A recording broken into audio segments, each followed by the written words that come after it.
Assalamualaikum warahmatullahi wabarakatuh. Ketemu lagi di channel YouTube Mux Family. Channel ini memberikan informasi seputar tempat makan, hotel, dan juga tempat wisata. Nah, di video kali ini ayah, bunda, dan kakak Raka lagi ada di kota Semarang. Kita mau mengunjungi salah satu tempat bersejarah yang ada di kota Semarang. Tonton terus videonya ya teman-teman. Dan jangan lupa subscribe.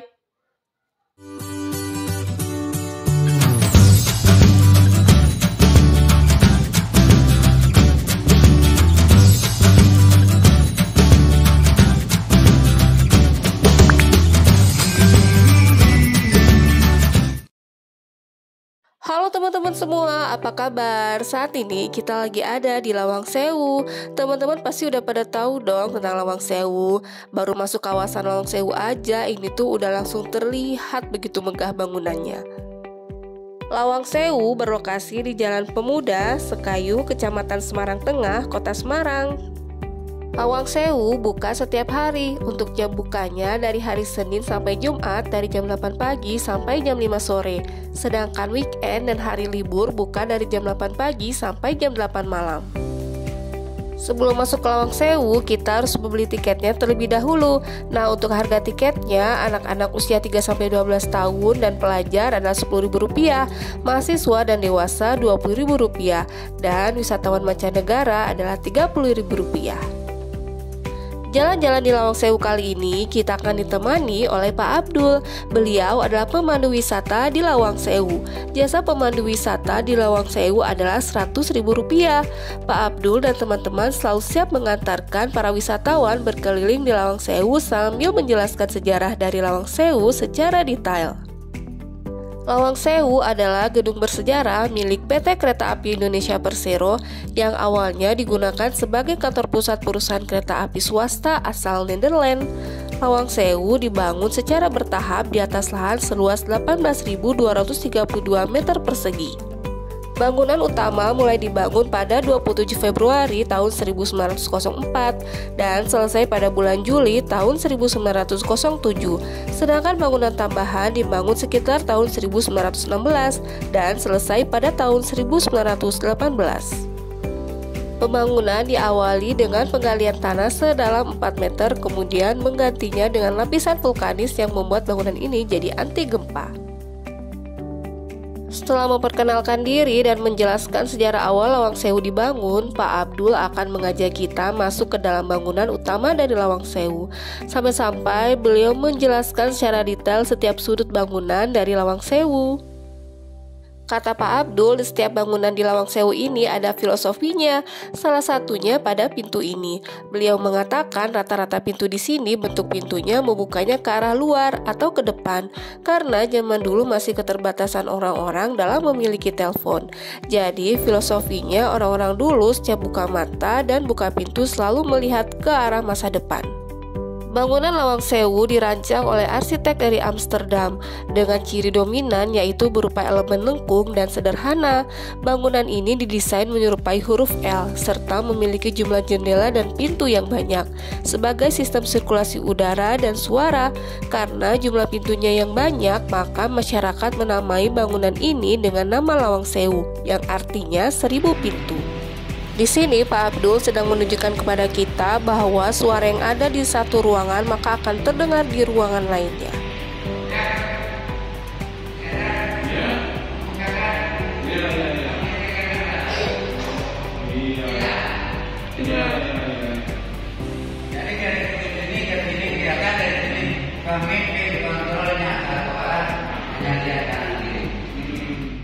Gedung A merupakan gedung utama. Nah, di sini sekarang kita sudah berada di gedung utama dari Lawang Sewu. Dulu gedung ini tempat para petinggi penting Belanda dan kantor perusahaan kereta api. Sekarang gedung ini diisi informasi mengenai sejarah perkereta-apian beserta peninggalan-peninggalan penting seperti mesin tik, lemari penyimpanan tiket, telegram, serta foto-foto kereta api dari masa ke masa. Di sini Pak Abdul juga menjelaskan bahwa pintu-pintu zaman dulu terbuat dari kayu jati asli. Makanya pintu-pintu di sini masih kokoh hingga saat ini.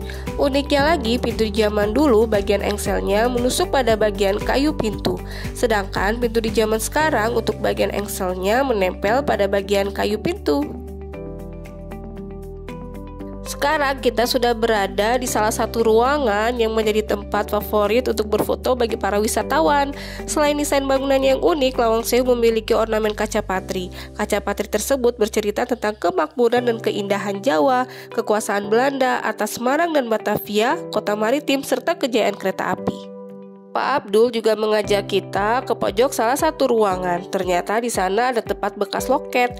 Jadi waktu Lawang Sewu ini masih beroperasi jadi kantor kereta api, maka disinilah para penumpang membeli tiket. Kalau dilihat dari teralisnya, bentuknya ini sangat unik ya teman-teman.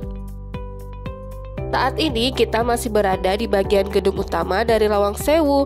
Di sini banyak sekali informasi mengenai sejarah perkeretaapian beserta peninggalan-peninggalan penting seperti miniatur kereta api yang sedang saat ini kita lihat.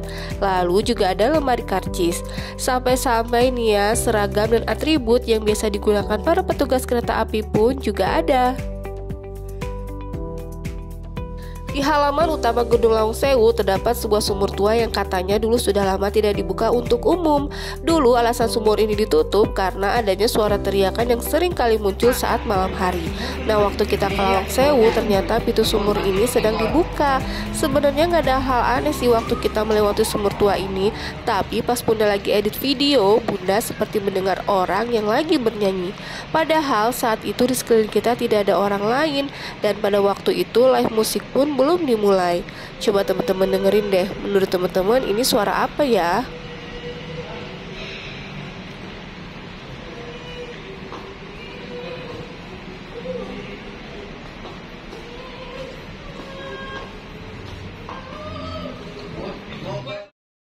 Kalau teman-teman perhatiin toilet di beberapa tempat seperti rest area atau mall, pasti di bagian pintu masuk utama toiletnya itu tidak ada pintu.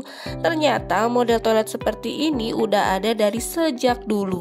Salah satunya ada di Lawang Sewu. Kata Pak Abdul, kalau kita keluar dari kamar mandi pasti langsung cuci tangan kan? Nah, kalau kita keluar dari toilet kita tidak perlu memegang apa-apa lagi. Jadi kondisi tangan kita tetap dalam keadaan bersih.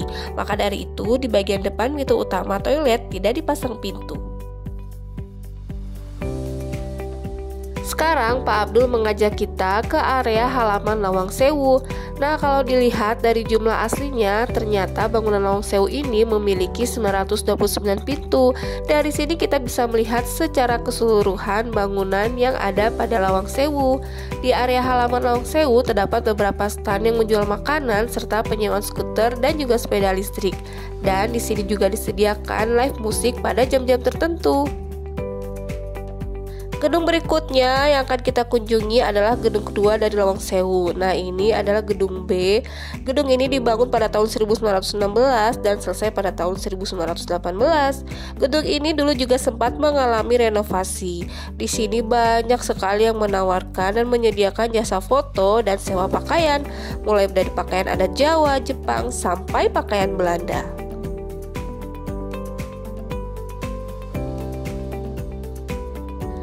Sekarang kita akan masuk ke dalam gedung B. Nah, begitu masuk, kita langsung diarahkan oleh Pak Abdul ke salah satu tempat, yaitu ruang bawah tanah yang ada di Lawang Sewu. Kata Pak Abdul, di dalam ruang bawah tanah ini kondisinya gelap, pengap, serta dingin. Awalnya pemerintah Belanda menggunakan ruang bawah tanah ini sebagai tempat penyimpanan air.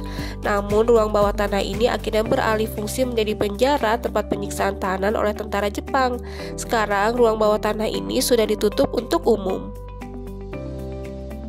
Dari lantai bawah, selanjutnya kita akan naik ke lantai atas. Pak Abdul mengajak kita ke salah satu ruangan yang dulu berfungsi sebagai pendopo.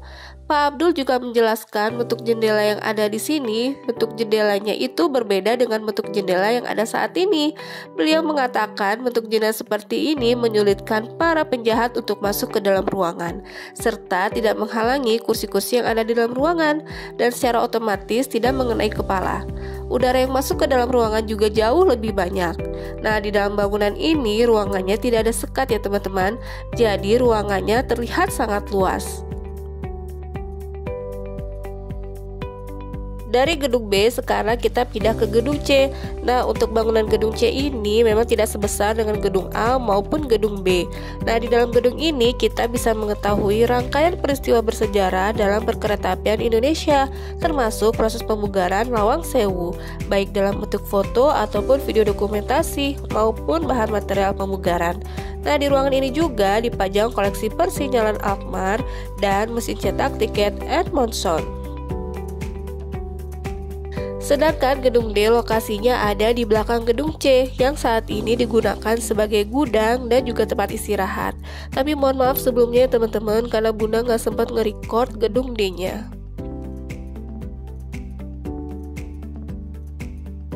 Oke teman-teman, sekarang kita udah ada di area depan Lawang Sewu. Pak Abdul mengajak kita berkeliling di bagian depan bangunan Lawang Sewu sambil menjelaskan bagian-bagian bangunan yang ada di sini. Sampai-sampai Bunda salfok dengan salah satu pintu yang ada di bagian depan bangunan Lawang Sewu karena bentuk pintunya ini sangat bagus dan juga unik. Oh ya teman-teman, kalau ke Semarang jangan lupa ya untuk mampir ke Lawang Sewu karena di sini kita bisa wisata sambil belajar tentang sejarah. Kalau menurut Bunda, bangunan Lawang Sewu ini benar-benar bagus banget. Nah, untuk teman-teman yang ingin melihat keindahan Lawang Sewu pada malam hari, bisa banget ya karena lampu-lampu di kawasan Lawang Sewu ini sungguh sangat mengesankan dan menarik setiap orang untuk datang dan mengambil foto. Kalau teman-teman yang penasaran, boleh coba ya datang ke sini di malam hari. Oke teman-teman, segitu dulu ya video kita kali ini di Lawang Sewu. Semoga bermanfaat. Dan terima kasih untuk teman-teman yang udah selalu support dan selalu setia nonton YouTube channel Mux Family. Sampai ketemu di video berikutnya ya. Wassalamualaikum warahmatullahi wabarakatuh.